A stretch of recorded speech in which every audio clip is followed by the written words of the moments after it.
Good morning dear friends. आप सभी का स्वागत है स्टडी विथ राहुल 247 पर। आज के क्लास में हम लोग जीव विज्ञान कक्षा 10 का एनसीईआरटी के महत्वपूर्ण एमसीक्यू देखेंगे, जो चैप्टर 2 होगा। इससे पहले जैव प्रक्रम को समझाते हुए मैंने ऑब्जेक्टिव प्रश्नों को किया है, जिसका लिंक डिस्क्रिप्शन में आपको मिल जाएगा। भौतिकी के सभी चैप्टर का एमसीक्यू करा चुका हूँ, उसका भी लिंक इस वीडियो के डिस्क्रिप्शन में आपको मिल जाएगा, यानी प्लेलिस्ट में ही है। और ये चैप्टर 2 नियंत्रण एवं समन्वय, इसमें हम लोग किन किन चीज़ों को पढ़ेंगे और एमसीक्यू आसानी से समझेंगे और जो महत्वपूर्ण एमसीक्यू है उसे करेंगे। पहली बात है तंत्रिका तंत्र को जानेंगे, क्या होता है ये तंत्रिका तंत्र। उसके बाद हम लोग जानेंगे प्रतिवर्ती क्रिया एवं प्रतिवर्ती चाप के बारे में। ठीक है, यहाँ पे रेड कर लेता हूँ कलर को। हम लोग जानने वाले हैं तंत्रिका तंत्र के बारे में, प्रतिवर्ती क्रिया प्रतिवर्ती चाप के बारे में, मानव मस्तिष्क के बारे में, पादपों में समन्वय के बारे में और जंतुओं में हार्मोन। तो इस पाठ में हम लोग नियंत्रण एवं समन्वय से पूछे जाने वाले सभी महत्वपूर्ण एमसीक्यू को देखेंगे। पहला प्रश्न है, निम्नलिखित में ऐच्छिक क्रियाएं यानी वॉलेंट्री एक्शन है। ये ऐच्छिक क्रियाएं होती क्या हैं जिस पे आप स्वयं नियंत्रण कर सकते हैं। जैसे मन करेगा चलने का तो चलेंगे, नहीं मन करेगा तो नहीं चलेंगे, नियंत्रण आपने कर लिया।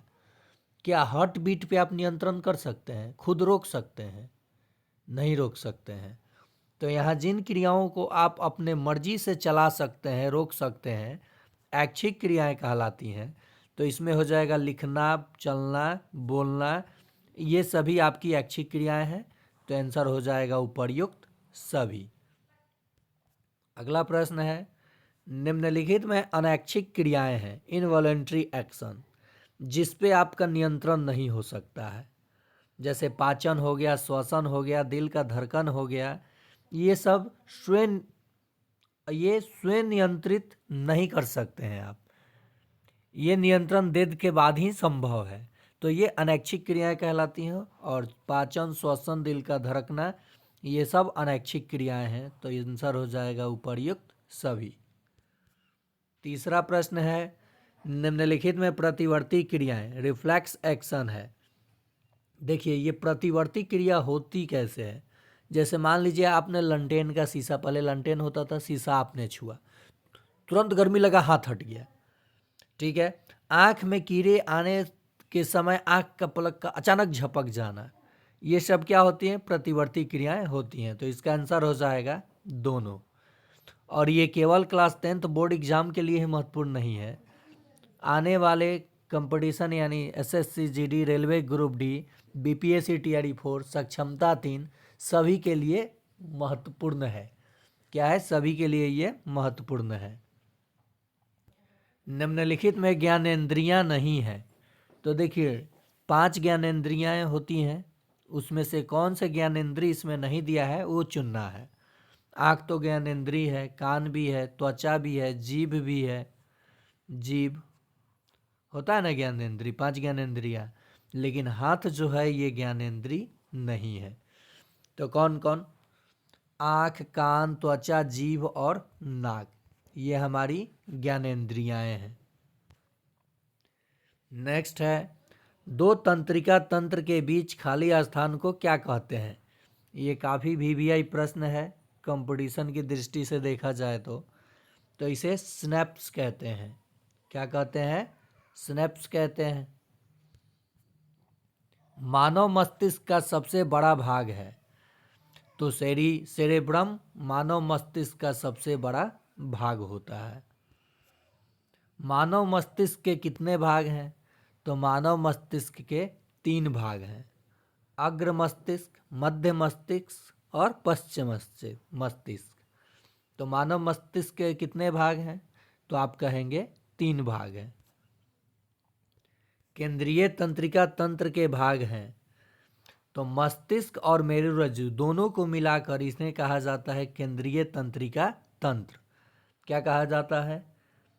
मस्तिष्क और मेरुरज्जु को क्या कहा जाता है? केंद्रीय तंत्रिका तंत्र के भाग, यानी यही दोनों केंद्रीय तंत्रिका तंत्र के भाग हैं। अगला प्रश्न है,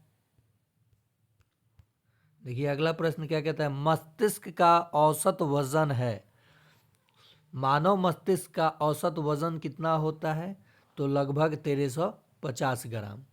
अगर आपको ऑप्शन में 1350 नहीं 1400 ग्राम दिया है तो आप इसके साथ चले जाइएगा। ठीक है। अगला प्रश्न है, मस्तिष्क का कौन सा भाग सूंघने एवं स्वाद लेने में सहायक होता है?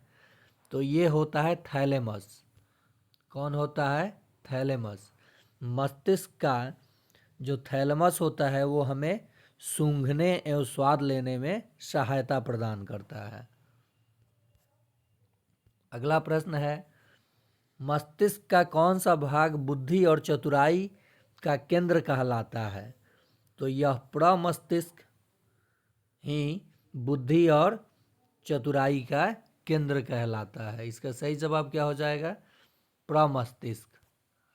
मस्तिष्क का कौन सा भाग प्यार और गुस्सा को दर्शाता है?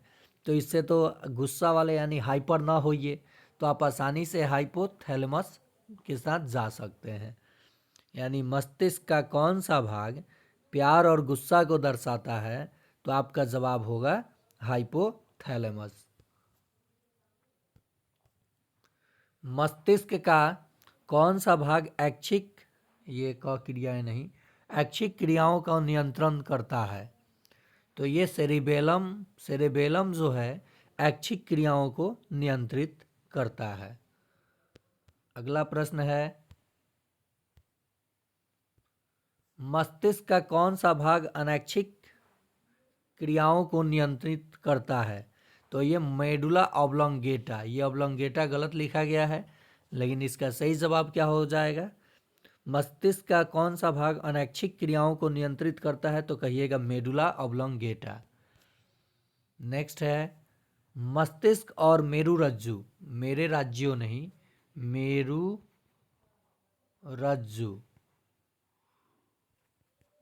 को ढकने, मस्तिष्क और मेरुरज्जु को ढकने वाली सुरक्षात्मक झिल्ली कौन सी?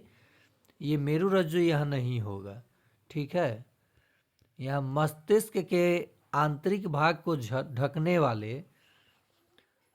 वाले सुरक्षात्मक झिल्ली को क्या कहा जाता है?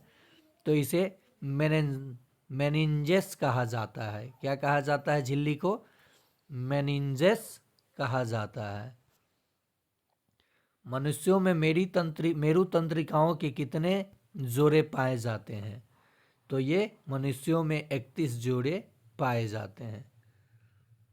मनुष्यों में मेरु तंत्रिकाओं के कितने जोड़े पाए जाते हैं? तो कहिएगा 31। अगला प्रश्न है, पादप हार्मोन कितने प्रकार के होते हैं? तो पादप हार्मोन 5 प्रकार के होते हैं। नेक्स्ट है, निम्नलिखित में कौन सा पादप हार्मोन के प्रकार हैं? ऑक्सिन भी है, जिब्रेलिन भी है, थाइमिन भी है। ठीक है। ये थाइमिन नहीं, एथिलीन कीजिएगा, एथिलीन। ठीक है। तो ये सभी हो जाएगा, यहाँ ये काट दीजिएगा ऑप्शन को। कौन सा पादप हार्मोन गैसीय अवस्था में यानी गैसीय रूप में पाया जाता है? तो ये एथिलीन हो जाएगा। फल पकाने वाला हार्मोन, फल पकाने वाला हार्मोन भी इसे कहा जाता है, हार्मोन है ये। कौन? तो कहिएगा एथिलीन। ऑक्सिन शीर्ष भाग में, पादपों के शीर्ष भाग में ऑक्सिन पाया जाता है और ये वृद्धि कराने वाला हार्मोन है। साइटोकाइनिन कोशिका विभाजन कराने वाला हार्मोन है। कौन सा हार्मोन पादप के वृद्धि को रोकता है? तो ये एब्सिसिक एसिड जो है पादपों के वृद्धि को रोकता है। तो ये थे महत्वपूर्ण एमसीक्यू नियंत्रण एवं समन्वय से। यहीं से प्रश्न इतने कम प्रश्नों में आपके कंपटीशन या फिर बिहार बोर्ड क्लास 10th के एग्ज़ाम में देखने को मिलेगा, ना कि 5000 प्रश्नों में से। ठीक है। तो 20-20 या 25-25 का सेट प्रत्येक चैप्टर वाइज मैं करा रहा हूँ, आप उसे देख जाइए एग्ज़ाम में, आपका प्रश्न 100% लड़ने वाला होगा। ठीक है, तो आज के लिए इतना ही। फिर मिलते हैं अगले पार्ट में जीवों में जनन चैप्टर के एमसीक्यू के साथ। और इससे पहले भौतिकी पूरा करा चुका हूँ, ये चैप्टर दूसरा था, करा दिया।